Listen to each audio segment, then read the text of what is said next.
नमस्कार, मराठी रेसिपी मध्ये खूप खूप मनापासून स्वागत आहे। आता थंडीचे दिवस आहेत। थंडीच्या दिवसात आपल्या शरीराला ऊर्जेची गरज असते आणि या थंडीच्या दिवसामध्ये आपल्याला खूप सर्दी खासी खोकला होतो। म्हणून मी आज तुम्हाला एक काढा करणार आहे। त्यासाठी आपण पहिला मसाला तयार करणार आहोत। मी सुकं खोबरं घेतलं आहे भाजून। असं चांगलं खरपूस भाजायचं, करपवायचं नाहीये। जेवढं तुम्ही चांगलं भाजाल तेवढा तुमचा काढा चांगला होणार आहे। लसूण पण मी भाजून घेतलेली आहे। हा ओवा आहे, क्रश करून घेतलाय, कच्चाच आहे, भाजलेला नाहीये।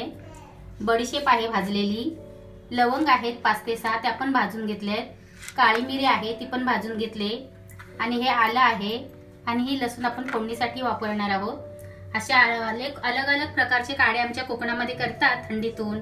अंड्याचा काढा, चण्याचा काढा, फुलदाचा काढा, मटणाचा काढा, चिकनचा काढा। त्यातलाच मी आता हा एक तुम्हाला चण्याचा काढा करून दाखवणार आहे।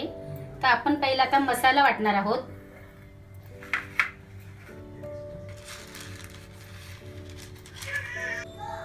आपण चण्याचा काढा करणार आहोत। त्यासाठी मी सुके चणे घेतले होते, ते 3 तास भिजवून घेतलेले आणि भिजवल्याच्या नंतर त्यांना कुकर मध्ये मीठ आणि हळद टाकून मी 4 शिट्ट्या काढून घेतलेल्या आहेत।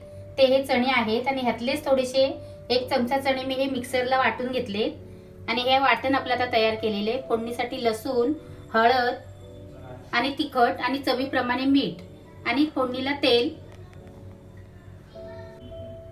मी कढई गरम करायला ठेवली आहे, त्यामध्ये तेल घातले। तेलाचा जास्त वापर करायचा नाहीये, कमीत कमी लागेल तेवढंच करायचंय तेलाचा वापर। आणि सर्वात प्रथम म्हणजे तेल चांगलं आपल्याला कडकडीत तापून घ्यायचंय।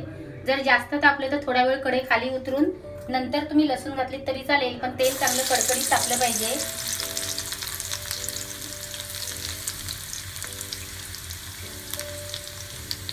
आणि लसूण आहे ती चांगली लाल झाली पाहिजे।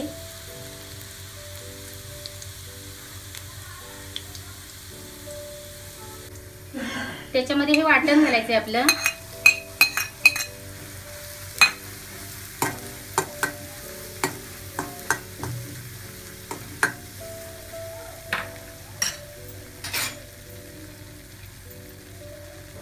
हळद आपण चणे उकडताना पण घातलेली आहे। तिखट घालायचंय कारण आपल्याला हे झणझणीत करायचंय, एकदम असं नाकातनं चांगलं पाणी आलं पाहिजे, सर्दी निघून गेली पाहिजे असं आपल्याला तिखट करायचंय। त्याच्यासाठी लाल मिरची पावडर टाकून तिखट करायचं नाहीये, तर आपण काळी मिरीनी लवंग पण वाटलेली आहे। त्यासाठी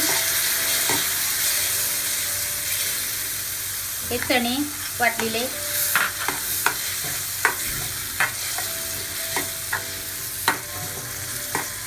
त्याच्यामध्ये पाणी घालायचंय।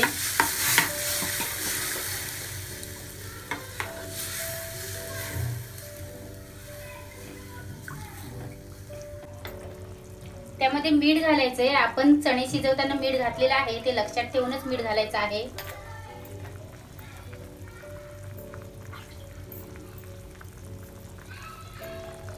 आणि काढा म्हटलं की तो घट्ट नाही पाहिजे, सरसरीतच पाहिजे, एकदम असा पातळ पाहिजे, असा जास्त पाण्यासारखा पण नाही, जास्त घट्ट पण नाही, असा सरसरीत असा पाहिजे पिण्यासाठी।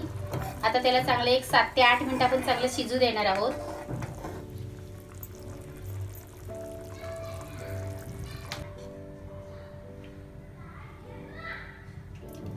असा हा आपला काढा तयार झाला आहे। गरम गरम प्यायचा, म्हणजे आपल्या सर्दी खोकला खाशी कफ सर्व निघून जातो आणि थंडीतून आपल्या शरीराला ऊर्जा पण मिळते। असा जर हा काढा तुम्हाला आवडला तर नक्की लाईक करा, कमेंट करा आणि जर तुम्ही माझ्या चॅनलला सबस्क्राइब केलं नसेल तर सबस्क्राइब करा आणि त्याच्या बाजूला बेलचं बटन आहे त्याच्यावर क्लिक करा, म्हणजे मी नवीन रेसिपी टाकेन त्याचं तुम्हाला नोटिफिकेशन येईल।